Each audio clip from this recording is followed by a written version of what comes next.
uno busca un poema, uno busca una canción y eso le habla a uno. Y ese muchacho estaba íngrimo, sin mamá, viviendo donde una tía, casi al borde de la calle con el papá allá. Quién sabe si dijo, bueno, mi papá mata allá o mi papá ha matado, voy a mostrar que yo también puedo matar.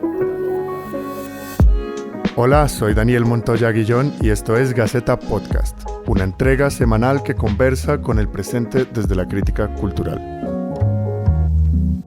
Hoy estamos con Lucas Ospina, quien hace parte del consejo editorial de la revista Gaceta.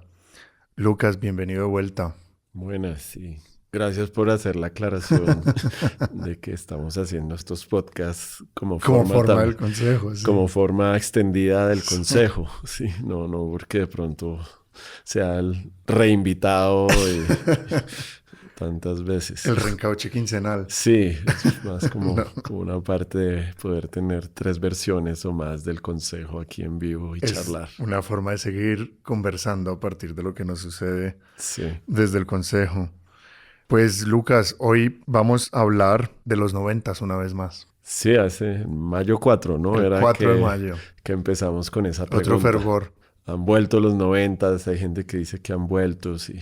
Ya hablábamos como de estructuras míticas que regresan, pero también como esa regresión pues no es posible, entonces también como es síntoma de otras cosas, ¿no? Demos un poquito de contexto al respecto, y es que el pasado sábado, 7 de junio, en un evento de campaña, el senador y precandidato a la presidencia, Miguel Uribe Turbay, sufrió un atentado por parte de un menor de edad, en el que recibió 2 disparos y en este momento se encuentra luchando por su vida en la Fundación Santa Fe. Y a partir de eso quería volverte a hacer la pregunta que te hice el 4 de mayo, Lucas, que creo que es algo que ha rondado de forma sistemática entre el millar impresionante de mensajes e información totalmente desbordado que ha habido desde el sábado hasta hoy, miércoles 11 de junio que grabamos. ¿Volvimos a los 90, Lucas? Pues estaba escribiendo algo, como para ordenar las ideas también, porque a veces, pues este formato no lo había probado en esta dimensión y a veces las palabras no se pueden corregir. Es verdad. Una vez dichas quedan ahí y a veces después sale uno, después de grabar esto, me imagino como uno saldrá después de ir a un psiquiatra, pero sin la discrecionalidad de ir al psiquiatra, sintiendo como que algunas cosas se podían haber dicho de una forma más precisa o faltó por decir algo, ¿sí? Entonces estaba escribiendo algo, no es muy largo, solo me falta un párrafo y diré al final por qué me falta ese párrafo, pero el párrafo determina el título, ¿sí? El título es Adolescencia, Sicariato y Democracia. Y sería algo así. En los años 90, 2 hechos culturales se hermanan para retratar una época. La película de Rodrigo D. No Futuro de Víctor Gaviria, filmada en Medellín entre 1986 y 1988, y el libro No Nacimos pa' Semilla de Alonso Salazar, publicado en 1990. En Rodrigo D. seguimos a un adolescente huérfano que golpea cercas y muros con baquetas de batería mientras resuena obsesiva una consigna. Dinero, angustias, dinero, problemas, dinero, sistema. Lo vemos deambular por las barriadas marginales de Medellín, entre sicarios que arman banditas, bandas de músicos a oído que capturan ondas disonantes de otras constelaciones, calles rotas con hogares rotos en casas también rotas con familias rotas, escalinatas que no conducen a ningún lado, velorios, motos, armas, traiciones, luces del poblado que brillan a lo lejos. La frase que titula el libro de Salazar es devastadora. La pronuncia un joven en una cama de hospital con apenas 20 años, sin futuro. Es que no importa morirse. Al fin uno no nació pa' semilla, pero morirse de una para no tener que sentir tanta miseria y tanta soledad.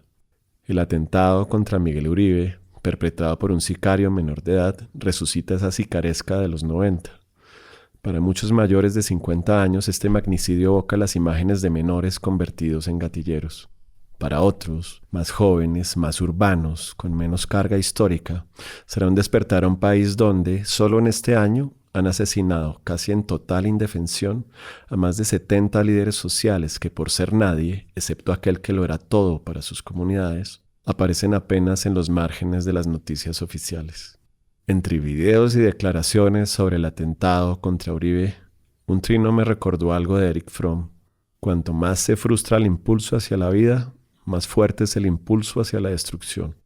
Cuando más se realiza la vida, menor es la fuerza de la destrucción.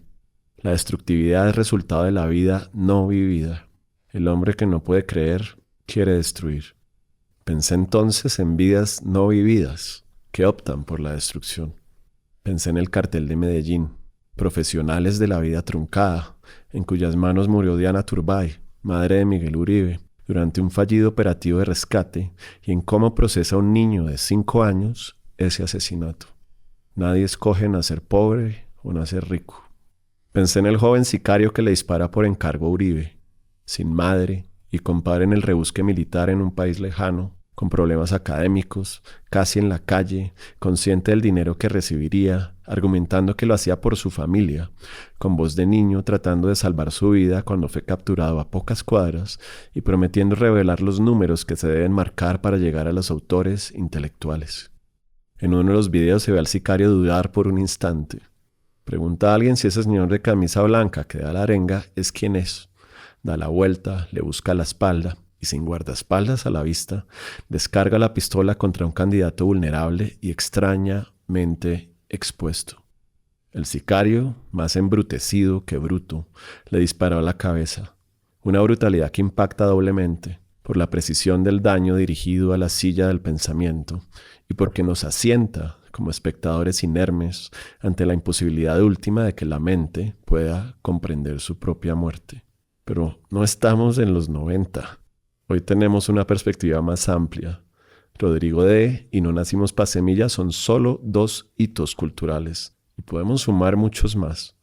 Uno fundamental, una constitución política de 1991 que enmarca y da cauce al juego democrático, con sus equilibrios y mecanismos de alternancia del poder. Otro, el informe de la Comisión de la Verdad 2022, que detalla el modus operandi de muchas de las fuerzas que actuaron por décadas por fuera de las normas más básicas de derechos humanos, sin los límites del deber, la responsabilidad que demanda vivir dentro de una democracia viva o un horizonte de igualdad en uno de los países más desiguales de la región y del mundo. Si valoramos más las preguntas que las respuestas y vivimos y comunicamos esas preguntas en estos días, tendremos más herramientas para comprender y ver con mayor claridad que poseemos los instrumentos políticos y la memoria necesaria para no volver a mezclar armas con política. Conformarse con las respuestas más simplonas es hacerle el juego al caos, a un vacío de tiempo, a un espacio político achicado a la fuerza, a un silencio de derrota, que lo único que invoca es eso, que un orden del pasado se coma el presente, un volver a las fuerzas oscuras de los 90. Lo cerraba con una frase que dice: sabemos que podemos tener un cambio social sin violencia, por la sencilla razón de que tenemos cambios sin violencia en el arte. Eso lo escribe John Cage. Y el párrafo que me falta, que lo estaba haciendo ahorita en el bus 18-3 que venía del norte y que pude recorrer desde el norte hasta acá, casi desde el asiento y pucho. Entonces pude ver todas esas camionetas blindadas y alboroto en la clínica donde está Miguel Uribe y ver cómo esas camionetas no son multadas ni reciben esas cosas que cualquier persona con carro normal teme continuamente. Y después, cuando iba cerca al Bodytech de la 64, vi que estaban poniéndole cartones. No sé si era una actividad de ejercicio nueva del Bodytech o estaban poniendo eso por temor a una marcha convocada hoy, que no sé si llega hasta allá o viene desde allá o qué es lo que pasa. Y después, obviamente, llegar aquí al centro en el bus, que no puede subir por el Parque Nacional y no puede subir por otra calle, y empieza a dar unas vueltas para poder llegar al centro y poder llegar aquí a tiempo. Pero en ese camino, cuando levantaba la vista veía eso, pero estaba escribiendo el párrafo que me faltaba, y por eso el texto se llama Adolescencia, y es de una serie que se transmitió hace unos meses y que por un momentico nos dio la ilusión de poder tener otra vez un terreno común, ¿no? Porque tuvo un gran impacto mundial, una serie inglesa de 4 capítulos grabados en una sola secuencia, donde en vez de centrarse en la dramática o en la triste historia de una niña asesinada, se centra en la historia precisamente de alguien presuntamente el asesino, ¿no? Y que es un joven de 13 años y cómo la serie trata de ver qué es lo que lo motiva, cuál es su marco mental, cómo ha sido esa madurez a punta de redes sociales y cómo es esa fragilidad sin un universo familiar que realmente mire qué está pasando en esta cabeza. Y me parecía que esa serie cierra bien el texto en la medida que cuando uno ve el video de este joven sicario y mira su historia, pero también cuando vemos el video de muchas participaciones políticas y de políticos a veces muy fundamentalistas, sobre todo en la derecha, también ahí hay cierta adolescencia. Y un poco el cierre era algo así, como que pareciera que quisiéramos seguir viviendo en el país adolescente. Y por eso las personas que tienen más de 50 años dicen, ay, volvimos a los 90, que es como una manera de rejuvenecerse. De ser adolescente. De ser adolescentes, pero ignorando la constitución política y el informe de la Comisión de la Verdad. Los dos procesos de paz que los hemos dos vivido procesos grandes. y los dos procesos de madurez. ¿sí? Sí. Y también ignorando lo que hace el arte también, sí, que es la frase no nacimos pa' semilla que da título al libro de Salazar y que está en el párrafo que dije, pues cuando uno lee ese capítulo, que lo volví a leer, pues está ese muchacho en ese hospital contando cómo es su vida, cómo le pasa, cómo son los cruces. O también esa película increíble que es Rodrigo D., sí, que es una cosa insólita que se haya podido hacer esa película y con todo lo que trae, ¿no? Y ahí otra vez ver a este joven sicario en todo ese registro colectivo de cámaras y en ese atentado o magnicidio, porque hay que decir que es un magnicidio porque es el senador más votado del país, nos guste o no nos guste a muchos, pero es un magnicidio. Y entonces pues ver que está ese sicario y cómo se mueve, ¿no? Con las cámaras, cada video nuevo que aparecía de él, quedaba uno intrigado, cómo se pudo mover con esa facilidad, dónde estaban los guardaespaldas, ¿sí? Y después también una cosa muy extraña, ¿por qué sobrevive? Y también el otro misterio, hay un video donde aparece el muchacho. Sí, y hay un video en que aparece el muchacho mirando el celular y después el celular desaparece y hay videos con un arma que no sabemos si es el arma, sí. Y también esa arma, entonces pues dicen que viene de Estados Unidos y entonces claro, ahí queda la evidencia, la traza del tráfico de dar cocaína. Espectacular de armas que hay. Sí, de dar cocaína por armas hacia acá como forma de pago. Entonces, como que la parte lleva al todo, el todo lleva a la parte y estamos continuamente en eso y más en un día como hoy donde no hay manera de seguirle el paso simplemente a lo legislativo, por ejemplo. Sí, Pues esta semana una candidata que estuvo compartiendo supuesta información sobre el intento de magnicidio, Uribe Turbay, decía una frase que me parecía demoledora, que es, no tengo cómo confirmarlo, pero es mi deber informarlo. Muy cantinflesca. Es espectacular la frase porque creo que define también como una antiética del oficio, ¿no? ¿Y quién era? Empieza por B. Una directora de medios, sí. Ex directora de medios, que no tiene cómo confirmarlo, pero es su deber informarlo. Sí, pero es una frase mística, ¿no? Es como alguien que habla en lenguas, ¿sí? Como que captura ondas y solo las dice, ¿sí? Porque también estamos en una cosa mística, ¿no? Entonces tiembla el sábado, entonces claro, o el domingo, ¿no? Tiembla el domingo, entonces claro, esto es producto de eso, o como alguien ponía por ahí en Twitter, ¿no?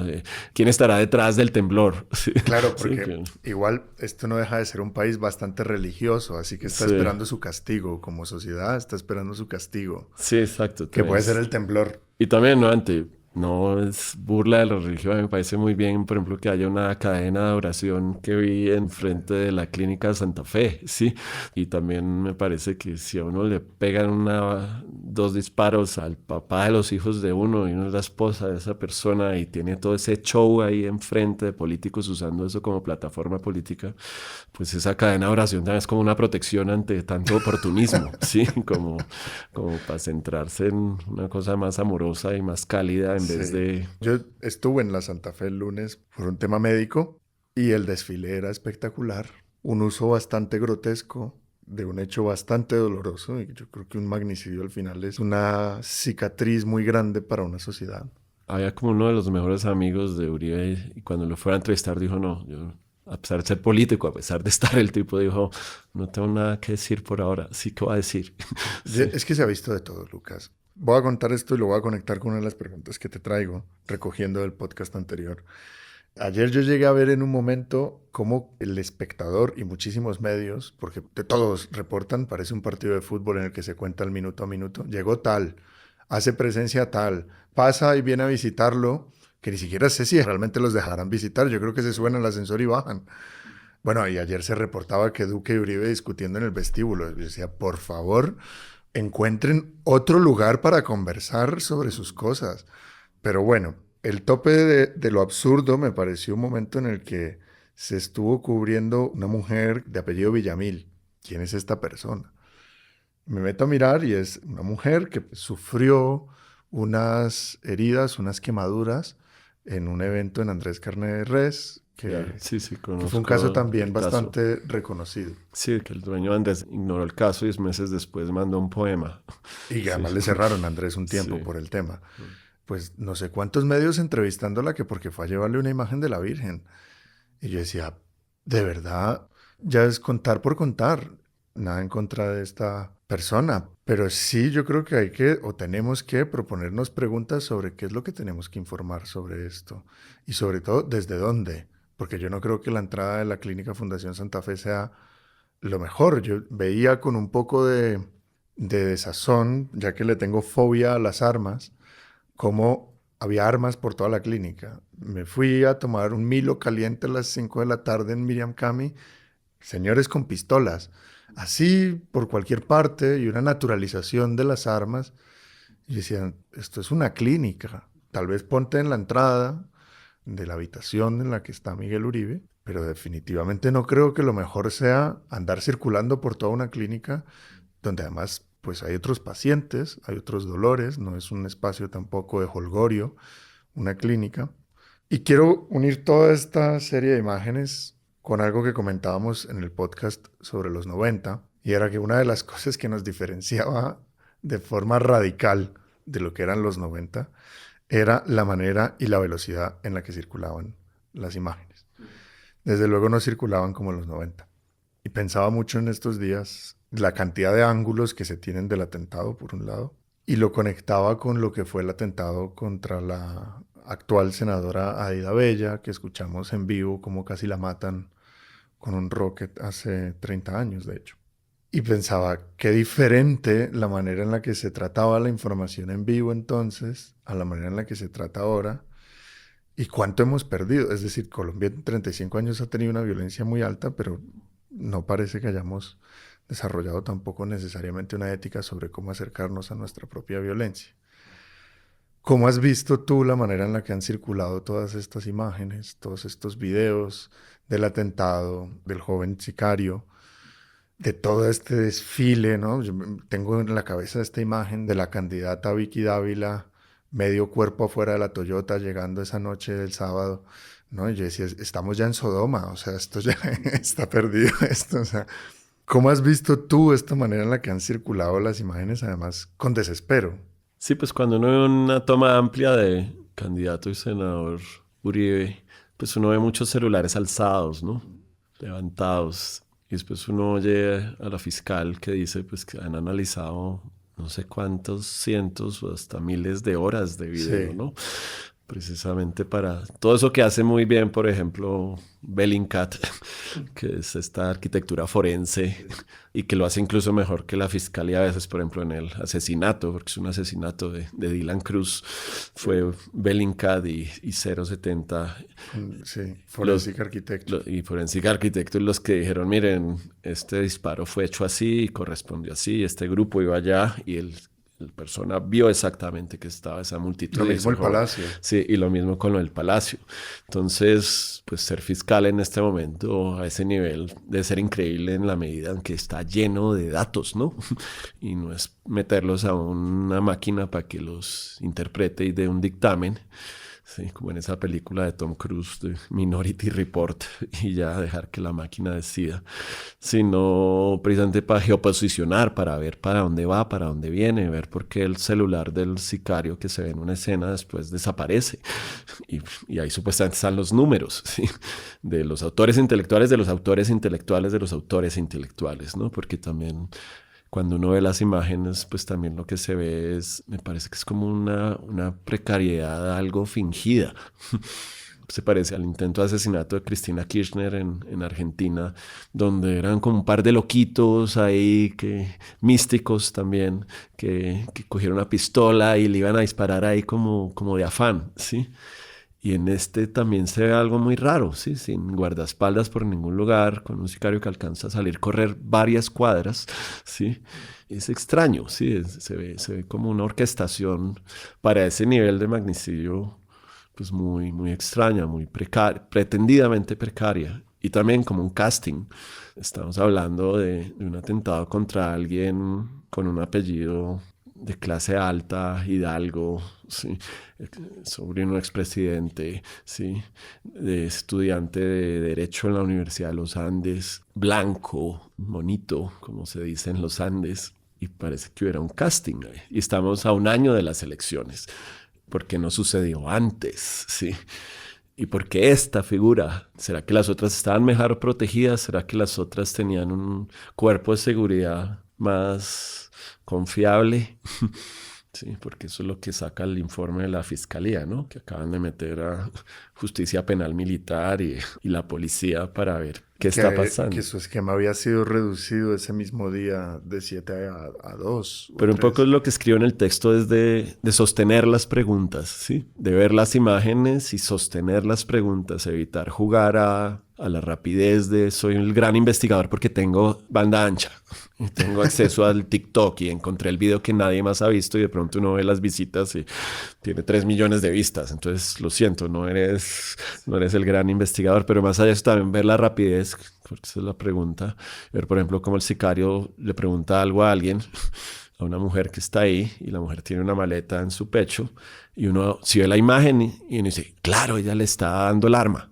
Sí, porque el tipo que se iba a meter al cordón de seguridad con el arma, entonces seguro ella entró con el arma y después vemos que entonces reproducen a esa mujer y alguien le mete alguna vaina de limpiar la imagen y aparecen las facciones más precisas y aparece Miguel Uribe al lado de una mujer que se parece a la de las facciones y después alguien recorta ya esas facciones y dice que ella es esta y después resulta que es simplemente una vecina que tiene creo que un taller de confección ahí y ya cuando pues la van a linchar o algo así, pues alguien dice no, ya no tiene nada que ver, solo estaba parada ahí y dice, ¿no?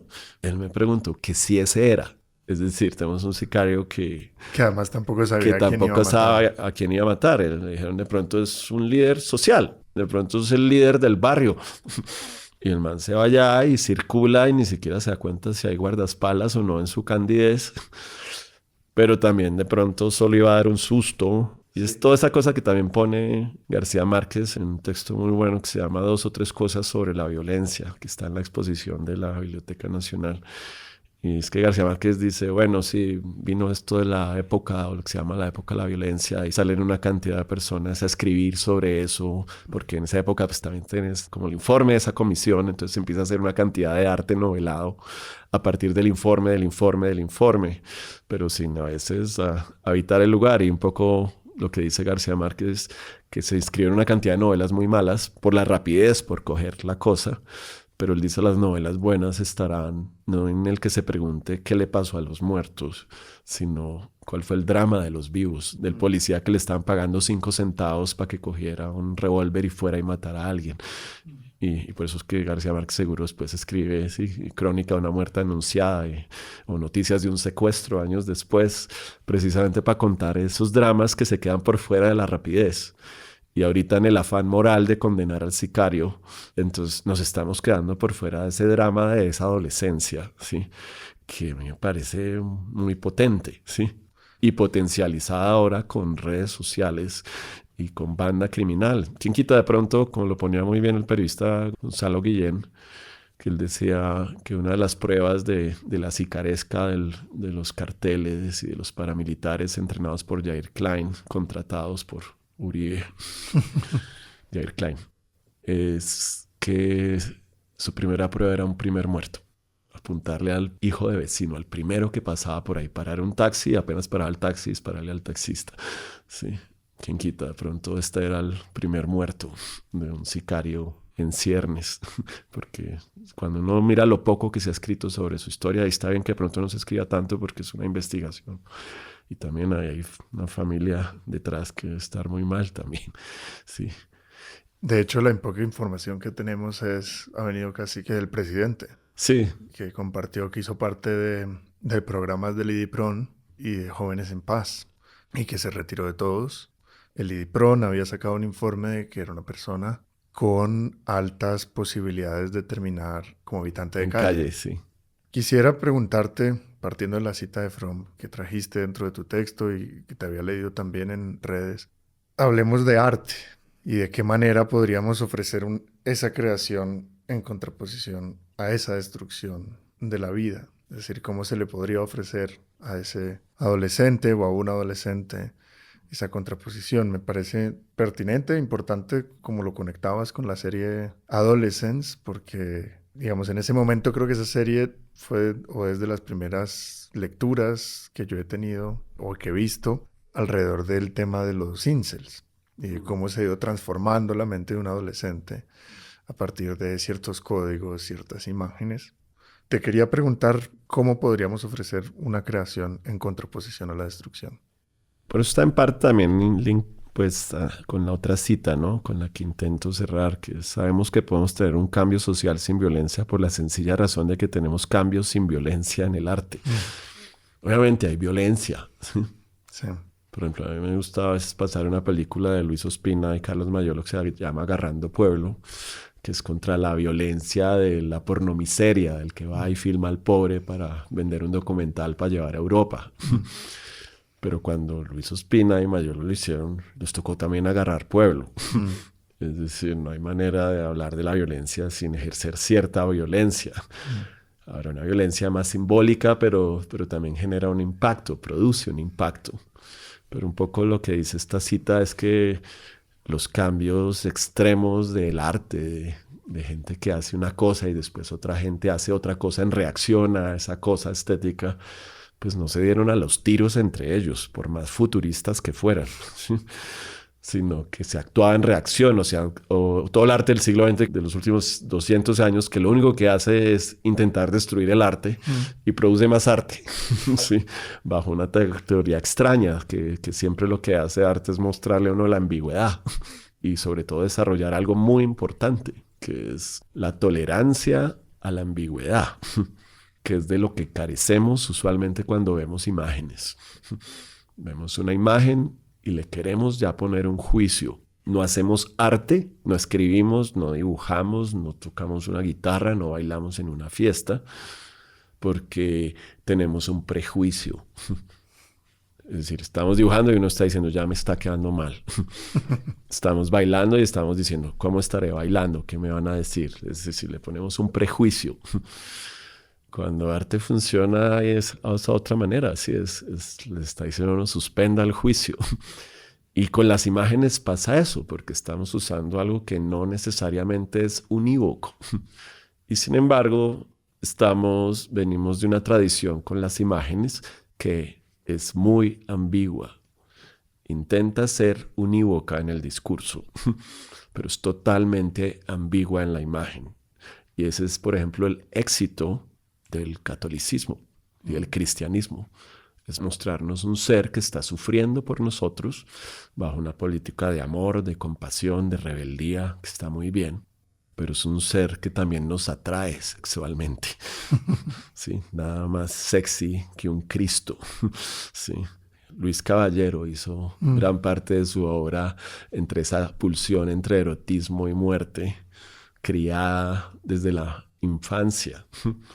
Entonces, venimos de una cultura que no tiene tolerancia a la ambigüedad de las imágenes, sino que les quiere dar un valor unívoco. Entonces, el presidente es el que mató al senador. El senador, como es de derecha, yo estoy contra la derecha y también él había sido agresivo, entonces no puedo sentir culpa por las cosas que dije, ahora verlo así de vulnerable, ¿sí? Cuando uno sentía también eso, ¿sí? Yo creo que yo voté por Claudia López, no porque quería que hubiera pues, la primera alcaldesa, ¿sí? No casada con un hombre en la capital del país. Yo voté por Claudia López para que no quedara Miguel Uribe de alcalde, ¿sí? Pero cuando veo que pasa eso, pues también algo me causa, ¿sí?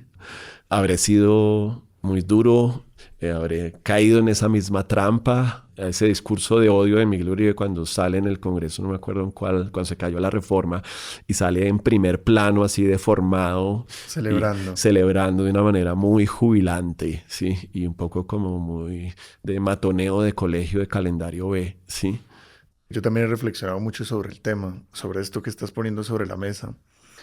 Y creo que hay una diferencia entre me alejo de aquello que representa una figura política como Miguel Uribe, pero no tengo por qué despreciar o alejarme de la persona que es Miguel Uribe, su integridad física, su ser. Es decir, si bien yo no puedo estar más de acuerdo contigo, como en ese momento no vivía aquí, habría votado por Claudia con tal de que no llegara Miguel Uribe. Y veo esas imágenes de Miguel Uribe antes del atentado, también cuando hubo esas declaraciones de Dylan Cruz, que fue también un momento muy famoso de Miguel Uribe. Y si bien desprecio lo que representa ese discurso de odio, no necesariamente hay por qué despreciar a la persona que es. Y creo que esa dificultad para entender o tolerar esa ambigüedad que genera la distancia entre la persona que es Miguel Uribe y el discurso de odio que representa Miguel Uribe, porque al final Miguel Uribe es un representante de muchas personas que creen y siguen en ese discurso. No es el discurso en sí mismo. Y creo que esas imágenes unívocas nos llevan también a tomar posiciones dogmáticas y sobre todo algo que me pareció fundamental para intentar recomponer o crear un pacto social mínimo a partir de todo lo que nos ha sucedido es la capacidad de conmovernos con el otro, con el diferente, pues no con nosotros, entre nosotros nos damos la mano, pero esa incapacidad para conmoverse ante una imagen tan brutal, tan desoladora, ahí creo que hay una disonancia entre lo que es algo emocional como cualquier otra persona siente por cualquier otra persona y algo tan brutal como es el asesinato en vivo en frente de miles, cientos, no sé cuántas había, 15, 20, 100 personas las que fuesen, en este evento en el que participaba el senador y precandidato. Me acuerdo de esa frase, esa canción de Leonard Cohen que dice algo así como que hay una grieta por la cual se entra la luz. ¿Sí? Y para ejemplificar esa grieta, pues me acabo de acordar, por ejemplo, un trino que pone Luz Mariana Sierra, sí, la directora, la directora del Colombiano, que ha tenido muchos enfrentamientos tuiteros con el presidente, y el presidente no debería hacer a veces sus enfrentamientos porque hay una... Porque es el presidente. Porque es el presidente de todos los colombianos y hay una simetría entre uno y el otro, ¿sí? Pero... no sé si te acuerdas, ahí dice, no piensen que me hackearon la cuenta. Pero oí el discurso del presidente y me pareció muy bien. Yo no había oído el discurso y por el trino de Luz Mariana Sierra fue que lo leí, a pesar de también de tener muchas diferencias con el periodismo que ella hace y la postura que tiene en muchos casos. Pero ahí me pareció un instante de luz, ¿sí? Y después sí me oí el discurso. Y sí, el discurso cogía por un lado y por el otro. Y Pues es errático, sí, como lo es errático. en muchas de sus Pero comunicaciones. la parte en que dice que su corazón está y que Miguel Uribe, ojalá, esa es una parte de una sinceridad Genuina. genuina, ¿sí? No se oye toda esa voz que pone ya de profesor insoportable, Petro, y me incluyo entre ellos como profesores que a veces caemos en un lugar ahí muy dogmático en el habla, ¿sí? Pero esa parte es muy potente. Ojalá Petro hubiera bajado un poco la cabeza y hubiera dicho, quiero decir esto, y alguien le hubiera dicho, dígalo así. Lo otro no es necesario. Mire lo que acaba de hacer el presidente Boric en un trino. Ya lo hizo bien. Y ese es el titular, señor presidente. El titular mañana es, me duele en el corazón lo que está pasando y Miguel sobrevive. Gustavo Punto. Petro, ¿sí? Es muy difícil ser un presidente tan locuaz y convocar una marcha al silencio, ¿sí? Es como, sí, como... Pero eso fue lo potente y también llamar la marcha al silencio, obviamente. Entonces es traer la marcha de Gaitán, que muchas personas lo han dicho. Es uno de los motivos por los cuales Gaitán es asesinado en el 48. Porque cómo así que este político tan locuaz, tan capaz de mover grandes cantidades de gente con los medios de la época, convoca una marcha donde nadie habla y la gente lo hace, ¿sí?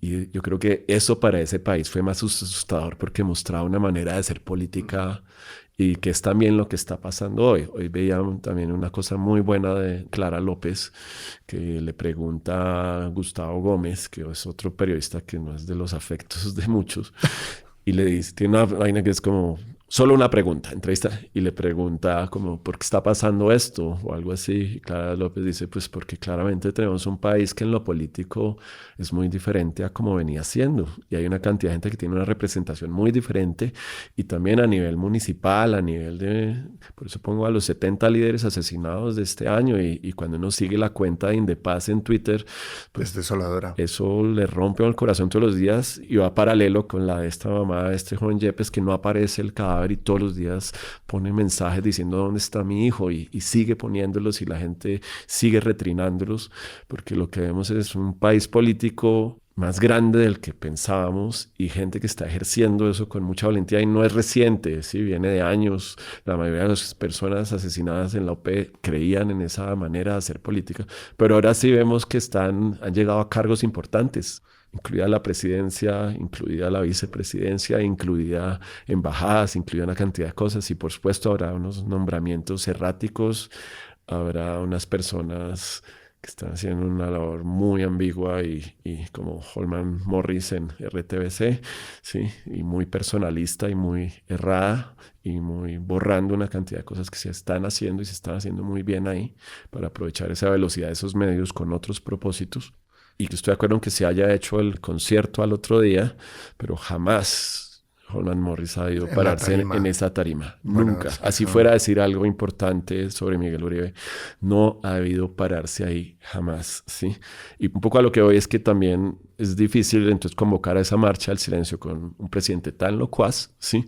Y como un poquito usando el mismo nombre de esa marcha de hace años y no pudiendo crear ese silencio, porque es que el silencio lo importante es eso, es como cuando uno aprende a callarse, que es algo que me cuesta mucho, sí, pero cuando uno aprende o le toca callarse por un rato, no solo oye, sino que uno dice, ¿será que tengo algo importante que decir? Y es lo que veo que me parece apresurada esa marcha hoy, por ejemplo, sí. Me parece que todavía no se han creado las condiciones de silencio y paralelo a eso el decreto y el contradecreto. Hay una cantidad de gente en la que yo confío en sus interpretaciones judiciales, ¿sí? Sí. Como Uprimi, como Temblores, diciendo, presidente, no firme eso, por favor, todavía hay juego democrático, todavía hay parte de ese consenso, por favor, todavía no.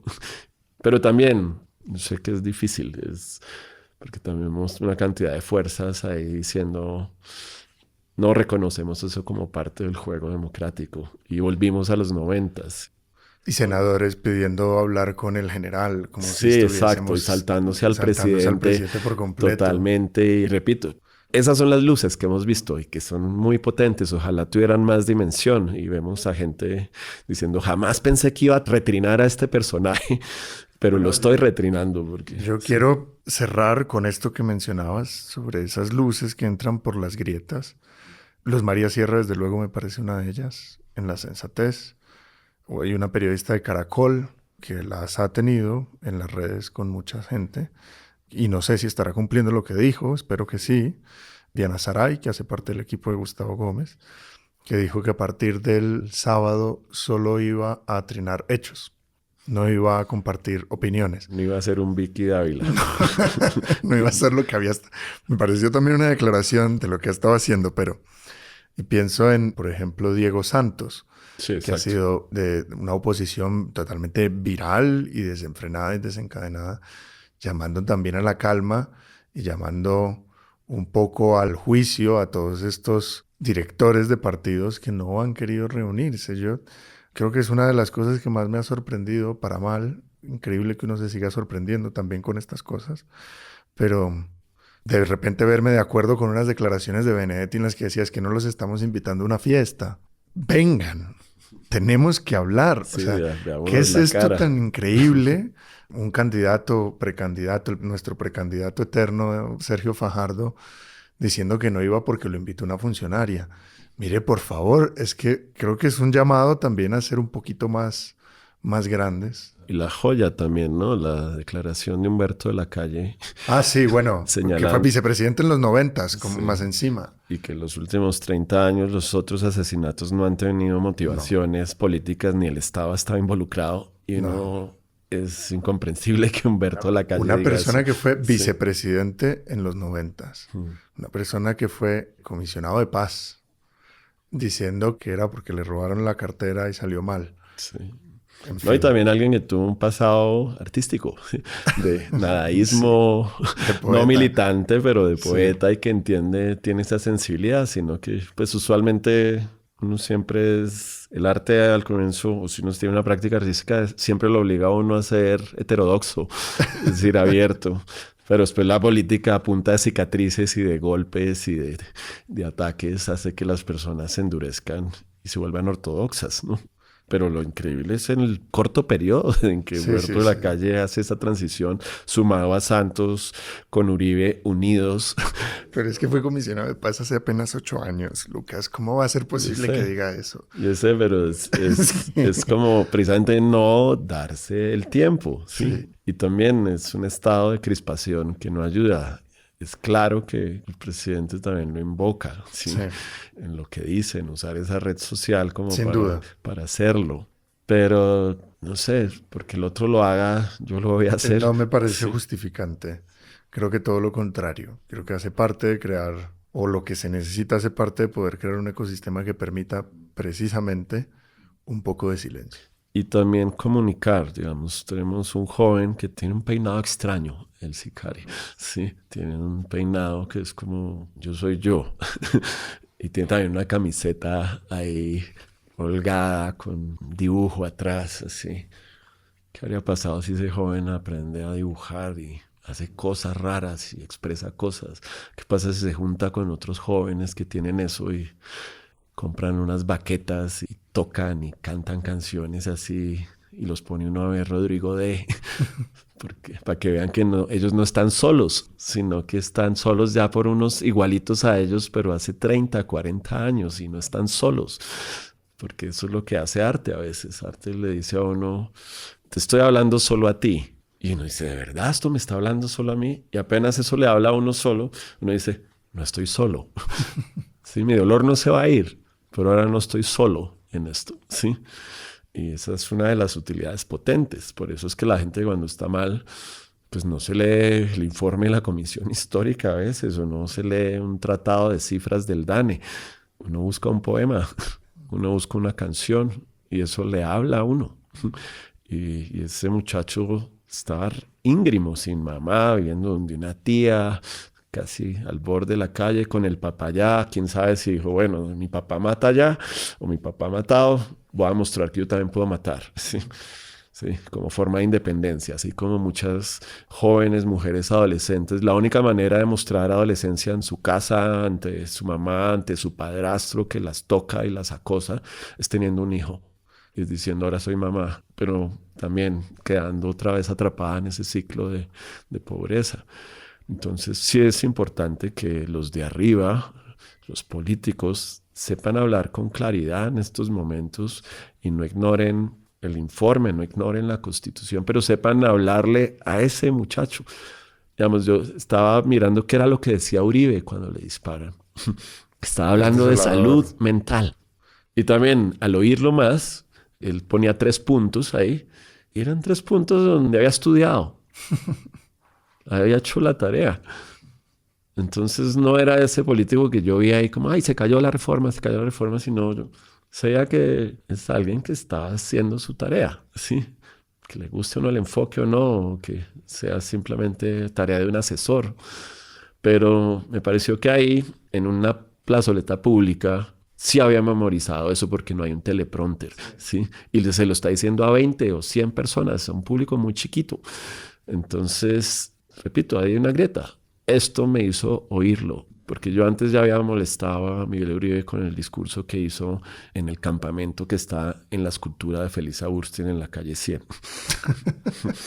Sí, a pocos metros de donde Felisa Urstein fue torturada Ay, Dios. hace unos años y Miguel Además Uribe, organizado por el hijo del general Uzcategui. exacto, y Miguel Uribe se apareció allá a tomarse la foto y a echarse un discurso pues en línea con esa agresividad. Pero repito, una muerte así de dura y como está a la cabeza y a la mente, pues le crea uno un silencio porque la mente no puede concebir la muerte. Entonces que le disparen a otro, la mente de uno en la cabeza queda en shock. Por un momentico todos quedamos suspendidos porque en otra parte del cuerpo es diferente, pero un disparo a la mente ahí mismo nos crea como un glitch en la cabeza. Y en ese glitch lo importante es ese silencio. Y hace que uno oiga, hace que Luz María Sierra oiga al presidente. Y hace que por un momentico el presidente sea presidente y diga con una voz no de presidente, sino humana, pero no de la Colombia humana, sino humana, diga que le duele lo de Miguel Uribe y le desee amor. Y eso es una belleza ahí. Ese momentico, pero ya ese momentico, en otra época, con menos imágenes, Habría durado más habría durado. y nos habría generado una mayor unión Sí, los que vimos el sicario Byron Velázquez, de el Lara que Bonilla. tenemos la cara de él llorando y enchaquetado con otra chaqueta ahí cuando la moto se cae y lo cogen y lo tenemos a él llorando en el noticiero y lo tenemos grabado como la imagen de Omaira en Armero, ¿sí? O como el tanque disparando el rocket en el Palacio de Justicia o como la ametralladora Galán, ¿sí? O como la muerte, el asesinato de Antequera y la herida de Samper. Sí, tenemos eso grabado porque eran imágenes únicas. Ahora estamos tan abrumados con imágenes y con la rapidez de opinar que no nos damos un silencio. Y por eso es que uno escribe, ¿sí? Por eso es que uno así escriba largo a veces, así. Y por eso es que uno habla acá, como para ponerle tal vez otra velocidad. Pero también para compartir que de pronto uno ha pensado esas cosas en silencio y quiere saber si las pensó bien o está equivocado, pero uno no quiere que las piensen por uno, ¿sí? Uno no quiere que la piense el noticiero, uno no quiere que la piense el partido, sea cualquier partido, ¿sí? Uno no quiere eso, uno quiere es como pensarlas por uno mismo y ver que si otros la están pensando, leerlos mejor. Digamos, esto lo escribí un poquito porque leí algo de Juan Cárdenas por ahí que me cayó por algoritmo. Y Juan Cárdenas decía algo así, el escritor Juan Cárdenas, algo parecido decía también su compañera, o Juan es el compañero de ella, de Luciana Cadaya, y decían, este no es el momento ahí para callarse y quedarse en un silencio ahí luctuoso, sí, y pues callarse a ese nivel, sí, es para callarse, sí, pero para callarse en la fiesta del pensar, de Es que es parar para poder distinto pensar. cultivar un silencio a callarse. Sí, Es exacto. diferente. Es un silencio así como de poder pensar con otras zonas de la cabeza y no en la inmediatez de la respuesta, ¿sí? De la toma de posición. Quiero cerrar este capítulo con la pregunta inicial de si volvimos a los 90 para recoger la frase que dijiste que me parece muy valiosa e importante que nos separa de ella y es que no estamos en los 90 porque tenemos una memoria para no mezclar armas con política. No, y creo que la persona trino que uno lea o persona que diga que volvimos a los 90 es una señal de que estamos ante un adolescente, ¿sí? De que estamos ante alguien que políticamente sigue siendo un adolescente porque está ignorando la Constitución, está ignorando el informe de la Comisión de la Verdad, está ignorando una cantidad de dolor continuo que sucede acá. Entonces, tengan cuidado, la próxima vez que alguien les diga volvimos a los 90, los están manipulando, los quieren infantilizar, ¿sí? Los quieren volver unos imberbes ahí, los quieren volver gente que no vota, los quieren volver gente que piense que el caos es lo que reina y que sálvense quien pueda, ¿sí? Es un pensamiento muy inmaduro hacer eso. Muchísimas gracias, Lucas. No, gracias a ti, Daniel.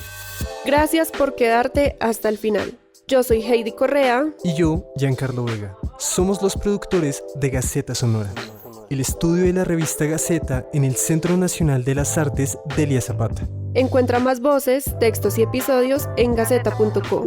Síguenos en redes sociales como @Gaceta Revista. Hasta la próxima.